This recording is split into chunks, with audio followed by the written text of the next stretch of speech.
बिस्मिल्लाहिर्रहमानिर्रहीम। अस्सलाम वालेकुम दोस्तों, आज है 6 मई 2025। इस्लामाबाद फ्रूट मंडी। माशाल्लाह गर्मा देख सकते हैं, कलर भी कितना प्यारा है और इस वक्त ये काफ़ी मीठा है, शहद जैसा मीठा। और खरबूजे के ये कई अकसाम है जी। इस तरह के आप देखते हैं, सफ़ेद खरबूजा है, देसी खरबूजा है जी, तारी खरबूजा है, उसमें बिज्जू भी आता है, इसमें मारवी भी आता है, कई अकसाम के जो है ना। लेकिन इस वक्त ये है जी गर्मा।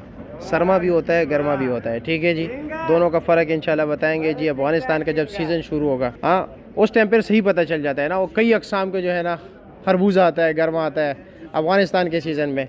अच्छा जी, ये 18 दाने ना, ये 12 दाने 12 दाने, ओ सॉरी, 6 दाने, 12 ठीक हो गया, माजरत यार। और ये हर मेरे ख्याल में इसमें 10 दाने भी है, हाँ। और वज़न 14 किलो, वजन ये 14-15 किलो। 14-15 किलो। और इसका रेट क्या है जी? इसका रेट है जनाब 1400। 1400 रुपया फ़ाइनल है या कमी बेशी है? इंशाल्लाह रेट हमारा जो है ना अपना 70-80 रुपये रख के बेचते हैं। अच्छा चलो जी, ठीक है, शुक्रिया आपका।